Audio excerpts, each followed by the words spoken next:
I do everything right as a support, but my team throws the game. If you're this person, then this video is for you. Most support players don't realize how much control they have over the outcome of the game, and they blame it all on their cores when they lose. I will show you how the support role, if played correctly, can single handedly control the game for both teams. Starting with the first aspect, block the small camp if you are position 4 and hard camp if you are position 5. This saves you from the trouble of enemy team pulling the camps to win the lane in terms of experience, and keeping the lane close to their tower, which gives them the benefit of positioning while you're playing the lane close to the enemy's tower. As soon as the laning stage starts, most of the times players are focused on creeps and don't actively think about the ways they can be punished. High rank support players use this window to harass the enemy by their spells and auto attacks. This allows the lane to go really smooth for your core as the enemy core takes their time to heal up before taking the next trade. To have a better outcome from the laning stage, it is really important to understand how to take trades. Generally, when your hero is strong, it is a lot easier for you to fight enemy heroes, but in case when your hero cannot properly fight, try to look at the number of creeps in the lane. If you have more creeps than the enemy, that's when you want to trade attacks with the enemy heroes because during the fight, the creep wave will aggro to them and they will take more damage. You can have more number of creeps in the lane by using spells in a way that they damage enemy creeps as well as the enemy heroes. Doing so will make the enemy creeps die earlier and then you will have more number of creeps than enemy in the lane. Please buy regen resources for the laning stage. I cannot stress this enough. You might be thinking, why does this guy always bring up regen resources in the lane? Think about it like this. You play Dora against an opponent who will be contesting you in the lane. Every time you fight, they will hit you back and you will lose HP as well. If your opponent is even slightly better than you in terms of taking trades and have more regen resources in the lane, they will beat you. And then you will have to stay AFK close to your tower or walk back to base. This will make you lose a lot of time and your core will have to play a lane 2 versus 1. Your job as a support is to make the game easy for your teammates. If you have more regen resources, you will be able to provide more value in the laning stage. Blood Grenade is a very strong early game item, especially for the laning stage. You should always keep one with yourself even after the initial buy. If you find an enemy hero a little out of position in the lane, you can use Blood Grenade and your spells plus auto attacks to deal a good amount of damage to enemy heroes. In the laning stage, try to get level 2 before the opponents because on level 2 your hero hits a huge power spike for the laning stage. The two efficient ways to get level 2 before the enemy team are secure creeps with your spells as well as damage the enemy hero, or deny creeps with your core. It takes 8 creeps experience to get level 2 if you're sharing all the experience with your core. Getting level 2 before the enemy gives you a kill potential in the lane because then you have two spells to use. Your first objective in the lane should be getting level 2 before the enemy team and converting this advantage into a kill. Once you get a kill advantage in the lane, you'll always be ahead in terms of experience and later on you can get your levels faster than the enemy lane and keep going on them with level advantage. People, even in higher brackets, don't actively think about this and end up feeding. Try to abuse this in your games and you will get a great value out of this. When you play a hero a lot, you already know which matchups my hero can punish and against which lanes my hero cannot provide any value. You need to know what my hero excels at and what stops my hero from doing what it likes to do. For example, Batrider likes to slow enemy heroes and use Firefly to damage them, but in a lane against Wind Ranger and Shadow Demon, Wind can always wind run out of Firefly and Shadow Demon can also stop Batrider with disruption. So staying in such a lane forever will only make the Batrider feel useless. After analyzing tons of replays from different brackets and coaching a lot of students, I have noticed that low rank support players do know this information, but they struggle with implementing it because their decisions are slower than high rank players. When you feel like your hero cannot provide any value to the lane anymore, don't waste your time hanging around, rather help other lanes or stack the neutral camps for your team. When you're helping other lanes, it forces opponents to react to your plays, and 90% of the time, reactionary Dota is bad.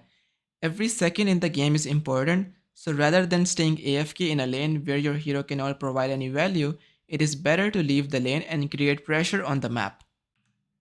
Every video takes a lot of effort and I want to keep helping you guys make Dota content.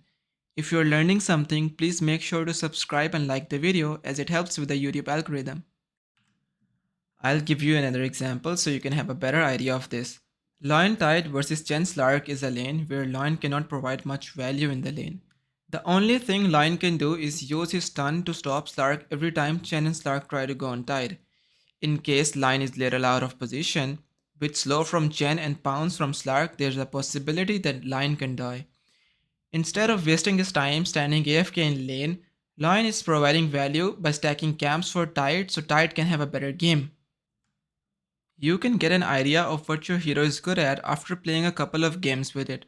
Later on, Lion provides value on map by stacking the camp again and stealing power run from the enemy mid lane. Now this is a really simple move, but when you think about it, you will notice with camps being stacked, the offlaner will have a good game. With power rune being stolen, the enemy's mid laner will not be able to rotate on map easily and will struggle with the early game. All of this was possible because Lion recognized there is no value in staying in the lane. And you can do this too.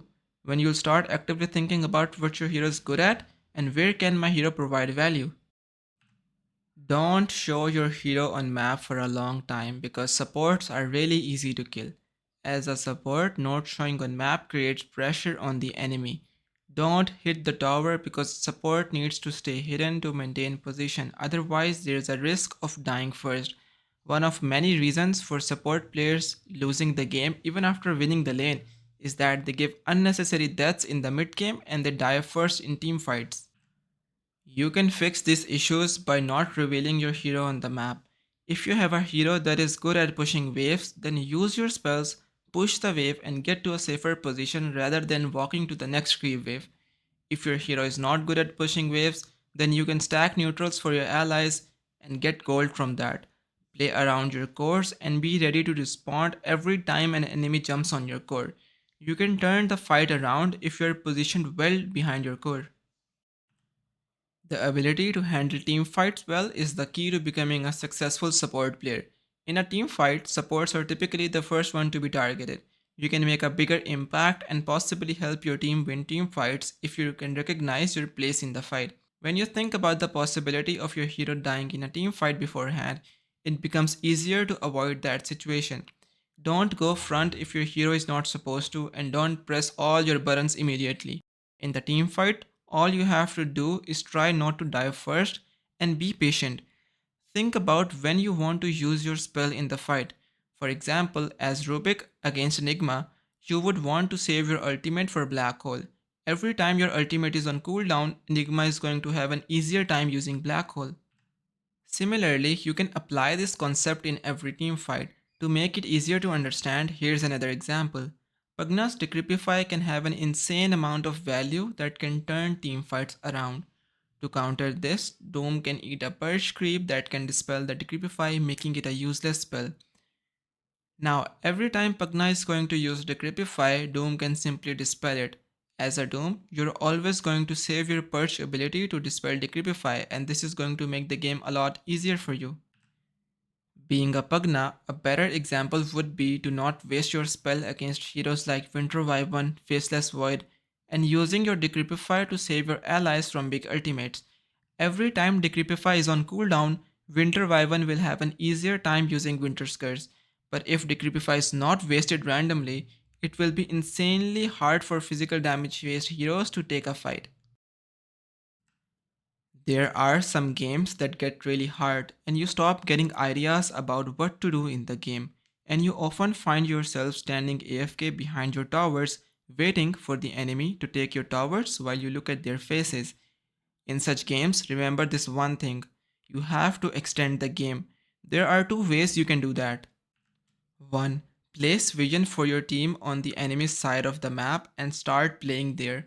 If your hero has an ability that can help in killing creep waves, go behind the enemy, place your vision and start cutting the waves from behind. The creep wave that is hitting the tower will be cleared with glyph, while you start killing the creep waves from behind the lane. There are two things the opponent team can do about it. Either they will wait there for the next wave or try to come and kill you. If they're coming to kill you, you will be able to dodge them because of the vision you have placed. and you can easily get out of that position. But if they are not reacting to you, you can keep farming the waves from behind and they can never siege your high ground because of backdoor protection.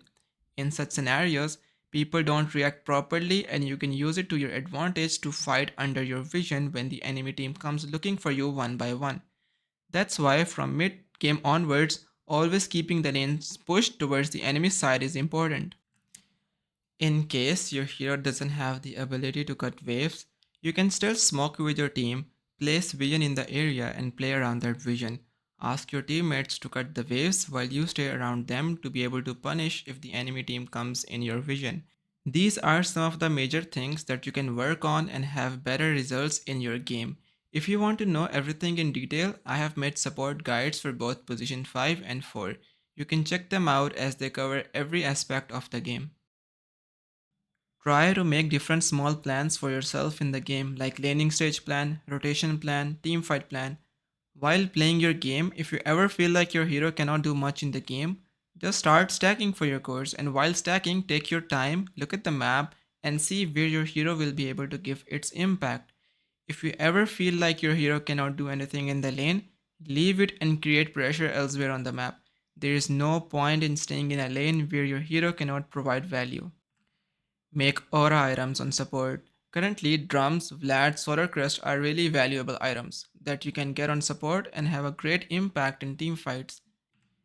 If your team cannot take a fight, then don't stand behind a tower and watch the enemy team take it. Try to smoke, place vision, and cut waves. You will find better things to do on map when you will start thinking about how useless it is to stand AFK next to a tower. Watch your own replay and notice every time your hero is AFK or dead. Figure out what you could have done better or why did your hero die. This will help you a lot.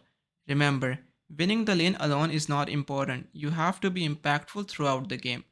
If you want to connect and talk about Dora, you can join my Discord linked in description.